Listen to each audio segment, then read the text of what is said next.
আসসালামু আলাইকুম রহমতুল্লাহ। দাখিল দশম শ্রেণীর প্রিয় শিক্ষার্থীরা, আশা করি তোমরা সবাই ভালো আছো। তোমাদের প্রাক নির্বাচনী পরীক্ষা 2026-এর রসায়ন বিষয়ের প্রশ্ন নিয়ে তোমাদের সামনে হাজির হয়েছি। এই ভিডিওটা তোমরা শুরু থেকে শেষ পর্যন্ত মনোযোগ সহকারে দেখো। MCQ CQ সবগুলোরই অ্যান্সার দেওয়া রয়েছে, তোমরা মনোযোগ সহকারে দেখো এবং যারা এখনই চ্যানেলটি সাবস্ক্রাইব করোনি এখনই সাবস্ক্রাইব করে দাও এবং ভিডিওটি একটি লাইক দিয়ে দাও। তাহলে চলো আর দেরি না করে ভিডিওটা শুরু করা যাক।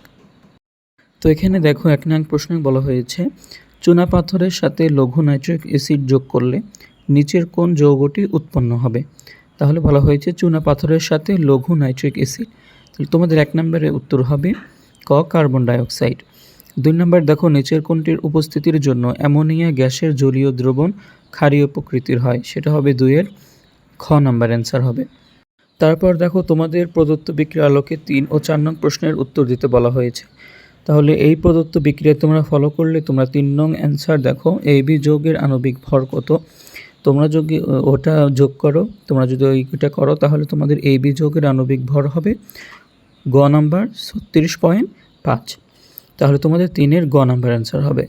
তারপরে 4 নাম্বার দেখো AB যৌগটি জলীয় দ্রবণে বিদ্যুৎ পরিবাহী, অ্যাসিডিটির জন্য দায়ী, ক্ষারের সাথে বিক্রিয়া লবণ ও পানি উৎপাদন করে। তাহলে এটা তোমাদের অ্যান্সার হবে 4 এর ঘ 1, 2 ও 3 নাম্বার। তারপরে 5 নাম্বার দেখো নিচের কোন যৌগটির কারণে পানির স্থায়ী ক্ষরতের সৃষ্টি হয়। সেটা হবে ক নাম্বার তোমাদের অ্যান্সার হবে। তারপরে দেখো 6 নাম্বার বলা হয়েছে বিশুদ্ধ পানির পিএইচ কত। তাহলে এটা তোমরা সবাই জানো, তোমাদের বিশুদ্ধ পানির পিএইচ হচ্ছে খ 7।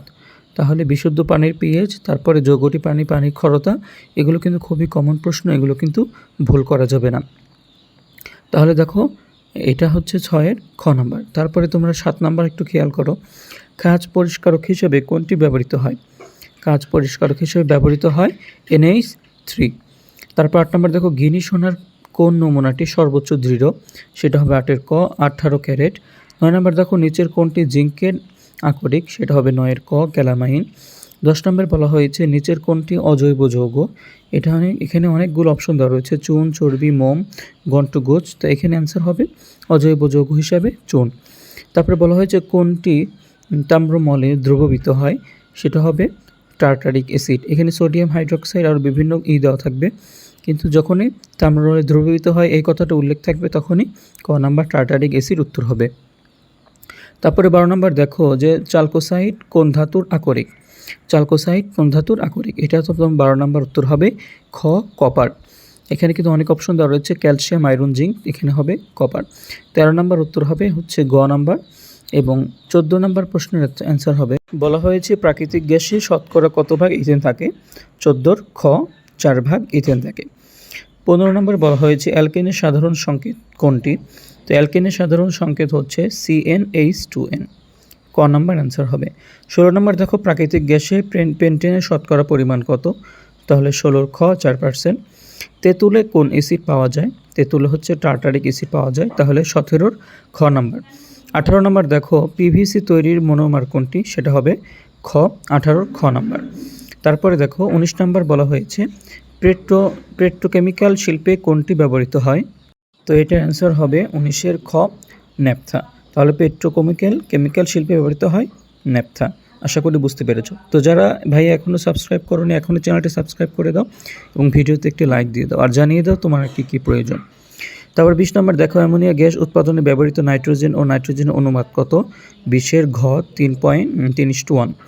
তারপর নিচের উদ্দীপকের আলোকে 21 ও 22 নং প্রশ্নের উত্তর দিতে বলা হয়েছে। তোমরা এটা উদ্দীপকটা ভালোভাবে পড়লে তোমাদের 21 নম্বর উত্তর হবে যে খ নাম্বার হতে কতটুকু জেট উৎপন্ন হয়, এটা খ নাম্বার উত্তর হবে।